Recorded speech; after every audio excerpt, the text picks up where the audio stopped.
Peter Moore is one of only 4 men to have won Brownlow medals at 2 clubs, Collingwood and Melbourne. He was the most spectacular player of his day, a 198cm ruckman forward who could run like the wind, mark in packs and win his own ball at ground level. In one of the most sensational stories in VFL-AFL history, he and Footscray's Calvin Templeton crossed to Melbourne after the 1982 season in a $1 million package deal. Welcome to Open Mic, Peter. Thanks, Mike. Where does your heart sit these days?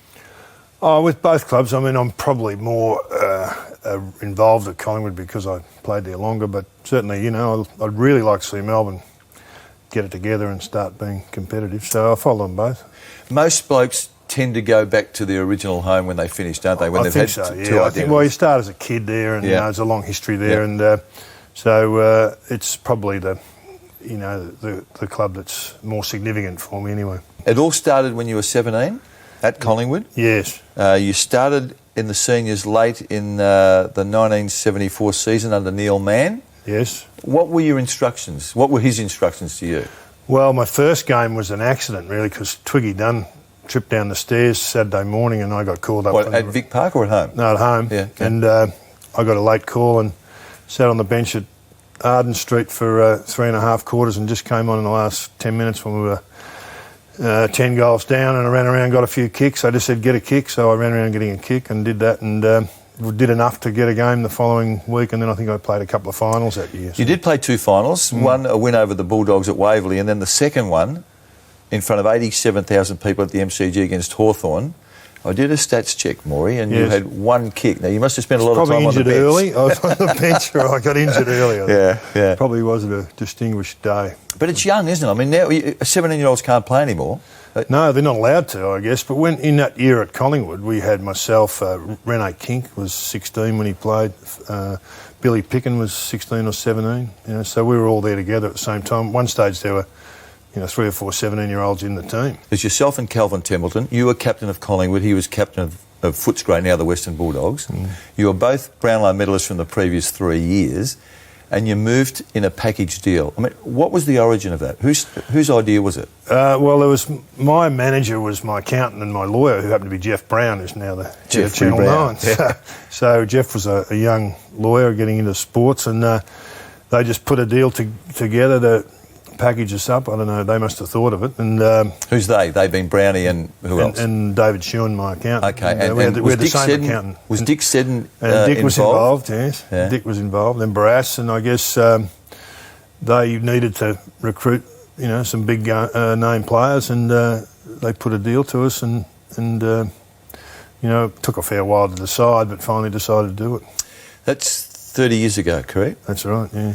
The deal, as I understand it, was that you both got $500,000 for 3-year contracts at Melbourne. I think it was 5 years. I think it was a bit more than 500. It was 5. Yeah. More money and a longer period, was it? Yeah, I think so. Well, how's your memory? What was not very good. It was a big deal for the day, though. It was a very big deal. Massive deal. It was a cloak-type deal. And I still say that's the biggest story that I've ever written, that story. It just seemed... You couldn't believe that it could possibly happen. And I remember when the story broke in the Old Herald, it was just ridiculed all around town because people said that can't happen. Couldn't happen, yeah. Well, it was interesting because Collingwood, there was no financial issue. They would have matched, they were prepared to match any sort of a deal that Melbourne would do. I just was disillusioned with where the club was at. It was in total disarray politically. I mean, the club was upside down, and then they went through subsequently a period of pretty poor sort of performance. So, yeah, it was unfortunate. Looking back now, to be a one-club player would be ideal. And I would have loved to have played my whole career at Collingwood. Probably should have, perhaps, if I'd been... Should have? What, because it would sit more comfortably with you? I would have preferred to have, yeah. And sometimes you're young, you make decisions that if you're a bit more experienced and you had a bit more advice around the place, you might not have made that decision. So it was... it was a situation. I don't think it could happen today. I mean, I think the players are too well advised. They've got plenty of mentors and people around to help them make those decisions. And but it's still. Well, when you say it couldn't happen, I mean Gary Ablett went north basically for the money. Travis Cloak, all the conjecture about what he might do because there's so much. He's such a hot property and so much money available. So I think players can still go if they want to, if they find the offer attractive. Well, the issue, I guess, with Gary was that he'd played in premierships, he'd won Brownlows and won Best and Fairest, and he was worth his peak value at that point in time. So it was a once-off opportunity that he felt that he should take, and seems to be enjoying it. So. It's hard. I mean, the loyalty issue is difficult in football because you are loyal to the team and the guys you play with and the group you're with, and that's really all that holds players, not so much the club. They really are more loyal to the group they play with, and that's how these good clubs hang on to their players, because the peer group is pressure to stay is pretty strong, and that's probably what will keep Travis. Hopefully, will keep him at Collingwood. Now, you won 101 of 172 games with Collingwood. And then went to Melbourne and won 25 of 77. Do you or did you ever regret the move to Melbourne? I didn't regret the move, because Melbourne was great for me and the people were great and the club was very welcoming, and and we had a good bunch of guys there. Jared Healy was playing there and Robbie Flower and all these sort of terrific fellas. So I enjoyed it. But I guess what you don't understand is when you're in a successful club, and I was lucky to be there during the Hafey era at Collingwood, we won just about most of our games, and so I was the first, apart from the Murray-Wiedemann period where we didn't win, as soon as Tommy got there in 77, we won pretty much most of our games every year and played in the finals every year. So to go to a club where you have an expectation that you can help that club to achieve that kind of performance, it just didn't happen, unfortunately, at Melbourne, and so you get the football from the other perspective. I mean, Collingwood's like being in a rock star. It's a huge club. Therefore, which raises the question: why make the move? Was it money driven? No, it wasn't money driven. It was related to there's a bit of a build up really. We under Tommy Hafey we played in 5 grand finals in a row, or 5 grand finals in 5 years with the draw. So we made the grand final in 4 of Tommy's 5 years as coach. I played in over 20 finals in that period of time, so we had a lot of success, but we couldn't win one. We couldn't jag one, and when we lost against Carlton in '82, there was a really big acrimonious fallout amongst the players, and Tommy and the committee and the whole club was sort of imploding at that point. And so I was 81 rather, and then '82 it was a disastrous year for the club. I got injured, and then the club sacked Tom halfway through the year, and that was a huge problem, and the players were blamed. I was blamed for being disloyal and all that sort of stuff. So just looked to me like the whole joint was disintegrating, and it was very unstable. And the opportunity came to go to Melbourne and play under Barassi and to have a fresh start and get away from all that. So I decided to do it. But whether I regret it, I don't know. That's the decision I made. And, there was you talked about the allegation about the senior players moving against Tommy. There was a perception that the senior players had mutinied and had brought about the downfall and almost forced the committee to make the decision to sack Tom. Is that a fair assessment? I don't think it's fair. No, I think that there were issues after the loss, against in '81, and they should have been resolved. And what are we talking about? Issues between the players and Tommy. Tommy was very critical of a lot of the players, and the players didn't take that very well. And I thought it should have been resolved then, and it wasn't. And therefore, through the next year, we lost 8 of the first 9 games or something. So it was when you start losing, it doesn't take long before the drums start beating. That's true, but we're talking about a football club that had played in 4 grand finals in 5 years, and then the other year finished third. I mean, it seems inconceivable that there'd be disharmony in a football club with that sort of record. Yeah, I think the losses were taken so hard by everybody. No one harder than Tom. I mean, he just was devastated at that last loss. So, I think there was just the fallout from that, and the players weren't happy, and he lost the players simply in that period, and he couldn't get it back. So it was all over. Did you take offence at anything he said to you? No. Tommy was great to me. I mean, he just let me play my game, and he is just encouraged you to play if you're a natural player, and he just let me play my game. You talked before about being a rock star at Collingwood, and you were, and Peter McKenna was. I remember that first-hand experience. Well, he actually sang. I never sang. That was a wise decision of yours. I just played footy. How did it feel, and what sort of a jolt was it when you ran out in the Melbourne colours against Collingwood and you were jeered and catcalled? And I think the Collingwood people thought you were a mercenary, didn't they? Yeah, they weren't happy, and I had never been on the other end of it. You see, I'd always had great support from the Collingwood crowd, and so I got a real first-hand understanding of what it's like to go to Victoria Park and play for the opposition, because they were pretty unkind, one would say, but fair enough. That didn't. It did bother me a bit, but I mean, all you can do is play. But so it was an interesting reaction. Brownlows at both clubs, Collingwood and Melbourne.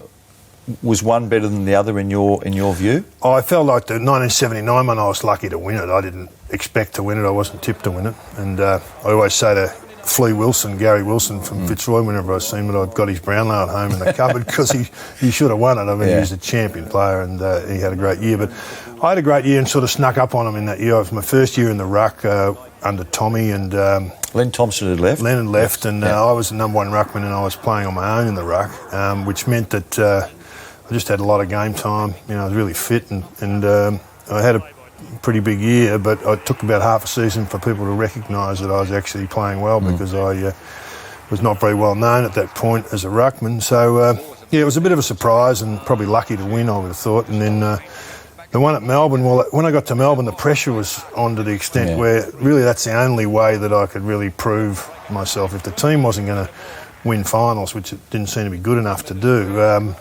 personally I had to, it was a Brownlow or nothing. So that was a real satisfying achievement, because I really set out to try and have a good enough year to at least be in contention. Who of the current players can you watch and actually see, like Peter Moore 30 years on in? Most of the ruckmen are pretty athletic, like Cox and all these sort of guys. I mean, they really are athletic, and I guess, So would Coxie remind, do you see a bit of yourself in he's Coxie? Bigger than I was. He plays a bit bigger than I did. Natanui maybe? Natanui is athletic. I mean, he seems to have unlimited athleticism, but just doesn't quite know how to use it yet. But when he does, he'll be formidable, I think, as a player. And I suppose Adam Goods when he played in the ruck, but he's more of a ruck rover style player as well. So now your teammates, you've a lot of celebrated names amongst your initial teammates. Yes. One of them was Phil Carman. I mean, I think for a period of time Phil Carman might have been the best player in the competition. Well, people ask me about Phil often, and I reckon he was the best player I ever saw play.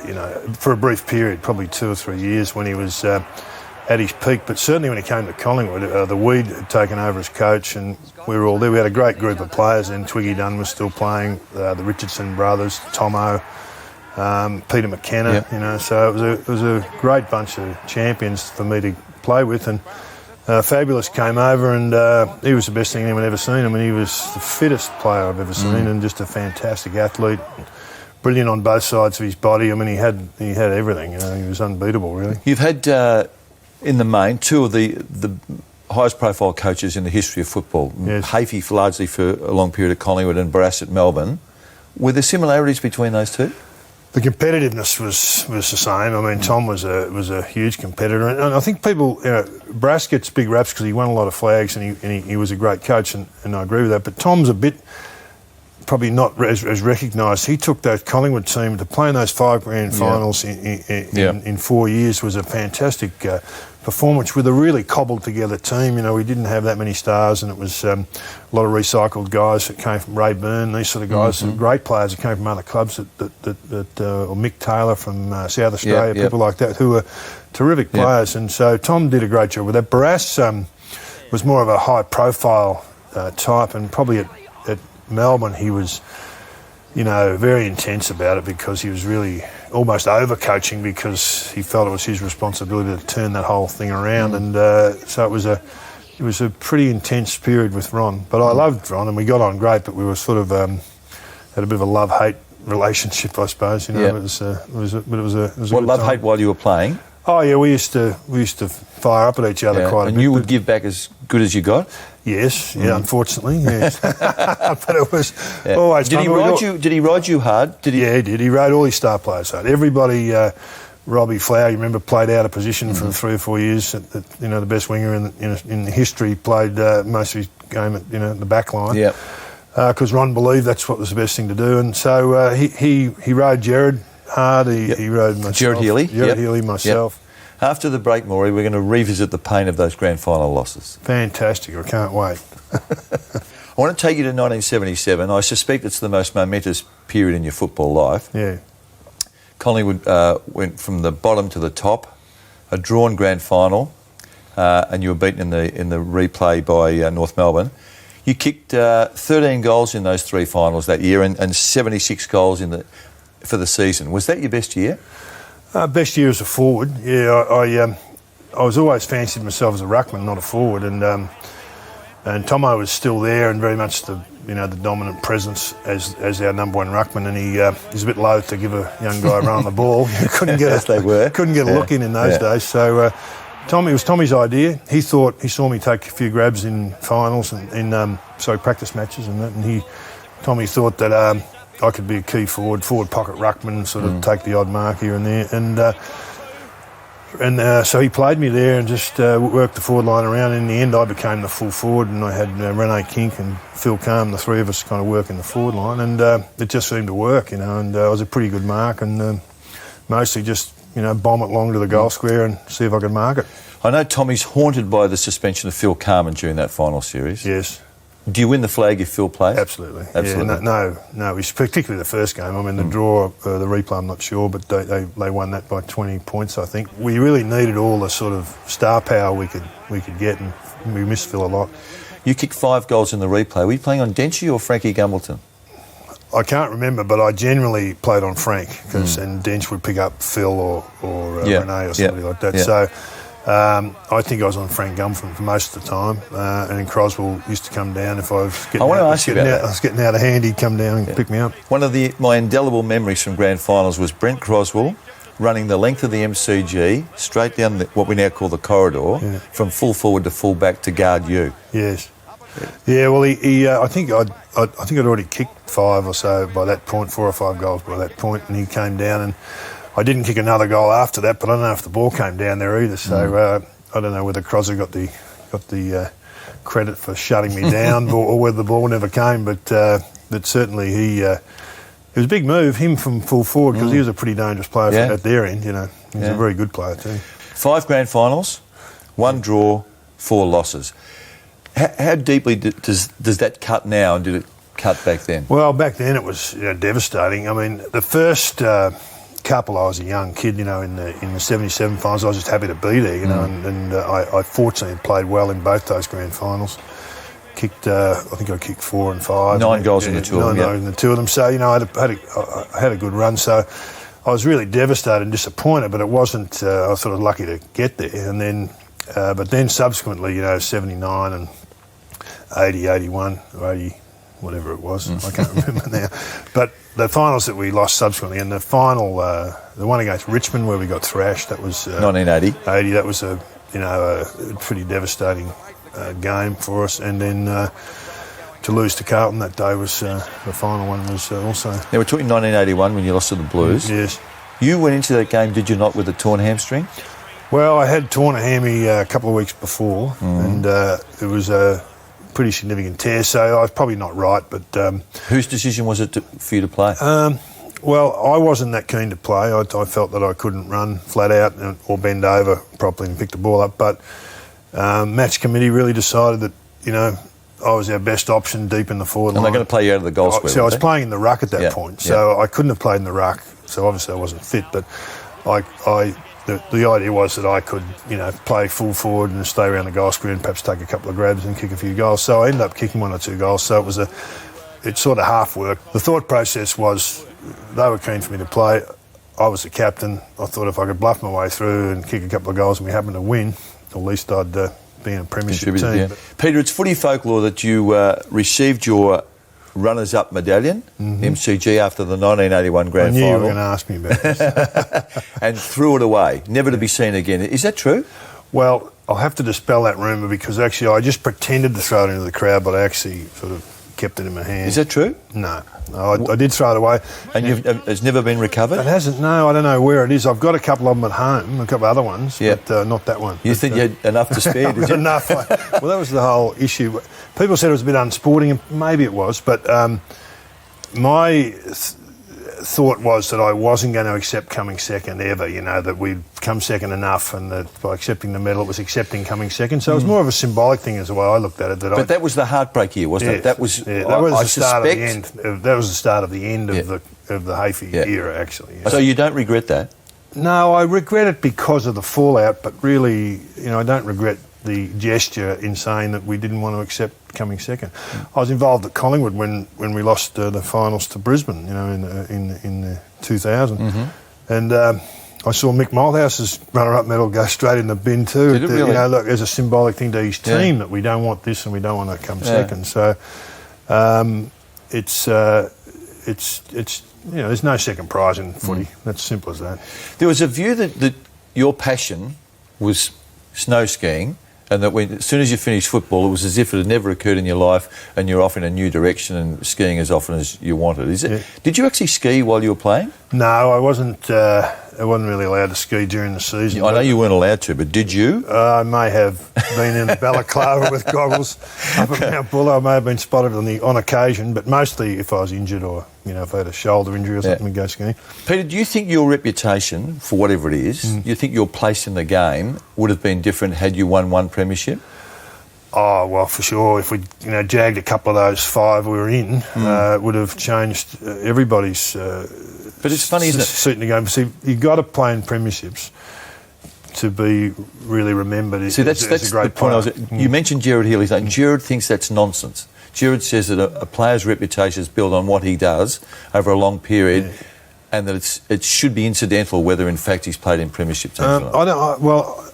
I think if you play well in premierships, if you step up and play at your best in the big games and you win, then you go down in history probably in a different way to someone who doesn't. Having said that, I mean, there are a lot of great players that hardly played in a final.